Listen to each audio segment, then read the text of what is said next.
बिस्मिल्लाहिर्रहमानिर्रहीम। अस्सलाम वालेकुम नाज़रीन, आप यूट्यूब चैनल देख रहे हैं। मैं इमरान खान हूँ। इमरान खान साहब का जेल से स्टेटमेंट आया और काफ़ी दिनों के बाद स्टेटमेंट आया। उनकी मुलाकातें बंद की हुई थी और 5 अगस्त का एहतजाज गुजर गया। 6 अगस्त को एक स्टेटमेंट इमरान खान साहब का था, लेकिन अब 14 अगस्त तक के लिए कोई स्टेटमेंट बाहर नहीं आ पाया। और उसके बाद अब इमरान खान साहब का एक बयान कल रात गए जो है वो बाहर आया अपने एक वकील के ज़रिए से। 6 लोगों ने मिलने के लिए जाना था, लेकिन मुलाकात नहीं होने दी गई। ख़ास तौर पे पाकिस्तान की मिलिट्री एस्टेब्लिशमेंट ने इस बात का बंदोबस्त किया है कि सलमान अकरम राजा साहब की इमरान खान साहब से मुलाकात ना हो पाए। सलमान अकरम राजा साहब को इमरान खान साहब ख़ास तौर पे मिलना चाहते हैं। उनके ज़रिए से वो पार्टी के जो रियल मामला आते हैं उनको चलाना चाहते हैं, लेकिन सलमान अकरम राजा साहब को मिलने नहीं दिया जा रहा। बहुत सारे और लोग हैं वो भी नहीं मिल पा रहे। बहरहाल एक वकील अंदर गए, वो मिलकर वापस आए और उन्होंने बताया कि इमरान खान साहब ने क्या कहा। अब उनके ज़रिए से मालूमात इमरान खान साहब तक पहुंची हैं। टीवी है नहीं उनके पास और अखबारात भी उनको नहीं दिए जा रहे, तो बाहर की मालूमात इमरान खान साहब के पास नहीं है। और जो मालूमात इमरान खान साहब को दी गई वो इसी तरह मिलनी थी कि वकील मिलने के लिए गया, उसने कोई बात बता दी। अब वो इतनी लंबी मुलाकात तो है नहीं जिसमें इमरान खान साहब को सारी सूरत हाल बताई जाए और एक एक चीज़ पर जवाब लिया जाए। फिर एक ही बंदा मिलने गया है, अगर 2 4 5 लोग मिलें तो फिर वो आपस में जब बात करते हैं, डिस्कशन होती है, तो ज़्यादा चीज़ें बाहर आती है। बहरहाल जो इमरान खान साहब का बयान उनकी पार्टी ने जारी किया है उनके अपने ट्विटर अकाउंट पे, वो मैं आपको बता देता हूँ कि इमरान खान साहब ने जेल में क्या कहा। मेरा अपनी पूरी कौम, अपने कारकुनान और पार्टी क़यादत को पैगाम है कि आपका कप्तान आज भी सीना तान कर खड़ा है, आपने घबराना नहीं है। लो जी, इमरान खान साहब तो वहीं पे खड़े हैं। यहाँ पे सुहेल बड़ा इसने कॉलम लिख दिया, आर्मी चीफ ने ख्वाहिशात का इजहार कर दिया, DGI SPR से नीचे तक सब माफ़ी का मुतालबा कर रहे हैं। पाकिस्तान के टीवी चैनल पे हर तरफ माफ़ियों के मुतालबे हो रहे हैं। माफ़ी मांगेगा नहीं मांगेगा, वो उधर ही खड़ा है। मेरा अपनी पूरी कौम, अपने कारकुनान और पार्टी की आदत को पैगाम है कि आपका कप्तान आज भी सीना तान कर खड़ा है, आपने घबराना नहीं है। ये जी इमरान खान। पार्टी के रहनुमा और कारकुनान को 5 अगस्त के बाद 14 अगस्त को भी मुल्क भर में निकलने पर खराज तहसीन पेश करता हूँ। हालिया एहतजाजी तहरीक के नतीजे में हुई गिरफ्तारियां हों या 9 मई फॉल्स फ्लैग पर कैंगरू कोर्ट्स की गैर मुनसिफाना सजाएं, ये फस्तायत है। मगर इस सब के बावजूद आपने किसी सूरत हौसला नहीं हारना। जुल्म और बर्बरियत के इस तूफान के सामने डट जाना है। मैं खुद इस जेल की काल कोठरी में कैद रहकर भी अपनी कौम की हकीकी आज़ादी की जंग लड़ रहा हूं, और जब तक अपनी कौम को गुलामी की जंजीरों से आज़ाद नहीं करवा लेता, इसी तरह डट कर खड़ा रहूंगा। मुझ पर एक बार फिर मुकम्मल तौर पर कैद तन्हाई नाफिज कर दी गई है। अहले खाना और वकला से भी मुलाकात बंद करवा दी गई है, जबकि बैरूनी दुनिया और हालात हादरा से बेखबर रखने के लिए हर जरिया मालूमात, चाहे वो टीवी हो या अखबार हो, मुकम्मल तौर पर बंद कर दिया गया है। यही गैर इंसानी सलूक बुशरा बीबी के साथ भी रवा रखा जा रहा है। हमारी मुलाकात भी बंद करवा दी जाती है। मेरे अहले खाना की तरफ से भेजी गई दर्जनों किताबों में से गुज़िश्ता 2 माह में सिर्फ 4 किताबें फराहम की गई हैं, बाकी सब किताबें जब्त कर दी गई हैं। ज़ाती डॉक्टर तक रसाई भी तवील अरसे से बंद है, ताकि सेहत का मेरा बुनियादी इंसानी हक भी सलब कर लिया जाए। हमने किसी भी सूरत जुल्म और जबर के सामने सर नहीं झुकाना। याद रखें, अंधेरी रात जितनी भी तवील हो, उसकी सुबह ज़रूर तलू होती है। इस जुल्मत की रात का खात्मा करीब है। इंशाअल्लाह इंसाफ और आज़ादी का सूरज जल्द तुलू होगा।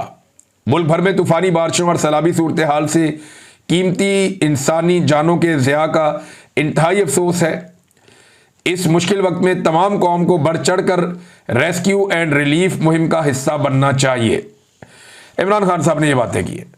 इसके अलावा इमरान खान साहब ने पंजाब में अपोजिशन लीडर की नामजदगी के लिए 5 नाम मांगे हैं कि 5 लोगों के नाम दिए जाएं, जिनमें से एक को इमरान खान साहब नामजद करेंगे कि जनाब ये पंजाब का अपोजिशन लीडर होगा और ये आगे काम करेगा।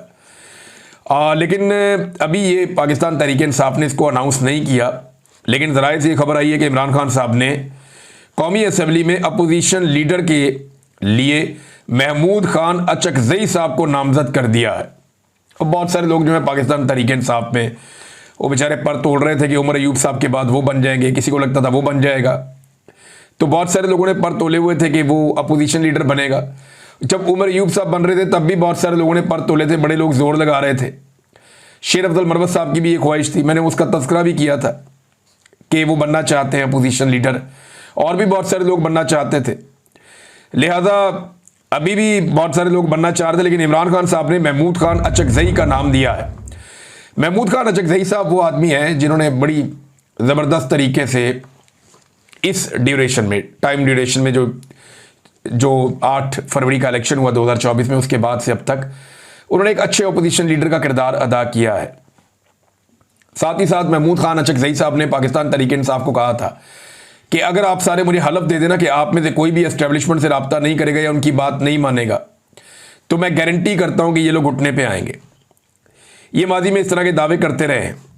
बहरहाल महमूद खान अचकजई साहब को नामजद किया गया, लेकिन पार्टी ने अभी इसको जारी नहीं किया। मेरे ख्याल में पार्टी ये चाहेगी कि इमरान खान साहब से मुलाकात की जाए और कोशिश की जाए कि पार्टी के अंदर से कोई नाम लिया जाए। दूसरा, पार्टी ये भी चाहती है कि ज़िमनी इंतखाबात में पार्टी हिस्सा ले, जबकि इमरान खान साहब का मौक़िफ़ ये है कि जिन लोगों ने वफादारी निभाई है वही इन सीटों के मालिक हैं। ज़बरदस्ती उनसे ये सीटें छीनी गई हैं, उनकी जगह पे किसी और को टिकट देना ये एक ज़्यादती है और ये सरेंडर करने के मुतरादिफ है। हम इन फैसलों को मानते ही नहीं हैं, और जब अपने उम्मीदवार हम खड़े करेंगे तो ये इन फैसलों को मानने के मुतरादिफ होगा। अब एक सोच ये है। दूसरी ये है कि कभी भी मैदान खाली नहीं छोड़ना चाहिए, और पीटीआई के पास कोई बंदों की कमी नहीं है। अगर एक बंदा हटाएंगे तो दूसरा आएगा, दूसरे के बाद तीसरा आएगा। तो एस्टेब्लिशमेंट को ये पता चलना चाहिए कि हर जगह पाकिस्तान तहरीक इंसाफ मुज़ामत कर रही है या मुकाबला कर रही है। तो दूसरी सोच ये है। दोनों चीज़ें मैंने आपके सामने रख दी। अभी इमरान खान साहब का ये हतमी फैसला होगा। उस हवाले से इमरान खान साहब ने कोई मौक़िफ़ बताया है जो पार्टी को बताया गया। अब पार्टी जो फैसला करेगी वो फिर आपके सामने अगले चंद दिन में आ जाएगा। नाज़रीन, अडयाला जेल में इमरान खान साहब की बहनों को भी नहीं जाने दिया गया, क्योंकि जो भी सख्त पैगाम होता है वो इमरान खान साहब अपनी बहनों के ज़रिए से बाहर भेजते हैं, और जब कोई सख्त पैगाम बाहर आता है तो उसके सख्त किस्म के असरात भी होते हैं। लिहाजा उनकी बहनों को इमरान खान साहब से मुलाकात करने नहीं दी गई। अडयाला जेल के बाहर पुलिस ने बहुत बदतमीज़ी की है, बड़ी गालम गलोच हुई, कारकुनों को लाठी चार्ज किया गया, उन्हें उठाकर वैनों में डाला गया और फिर उन्हें बाकायदा गिरफ्तार करके वहाँ से ले गए।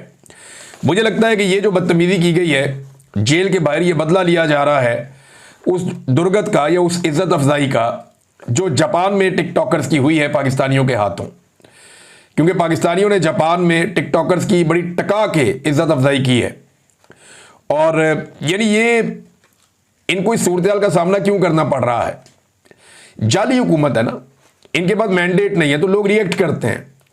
अगर कोई हुकूमत मैंडेट के साथ हो और वो जाए और उनके ऊपर लोग ऐसे करें तो हमेशा उसकी मजम्मत करनी चाहिए। लेकिन ये लोग, इनके पास मैंडेट ही नहीं है, और जब मैंडेट नहीं है तो लोग रिएक्ट करते हैं कि जब इनको तो हमने वोट ही नहीं दिया, ये कहाँ से हमारे पैसों से फिर रहे हैं, हमारे पैसे लेकर कहाँ पे घूम रहे हैं।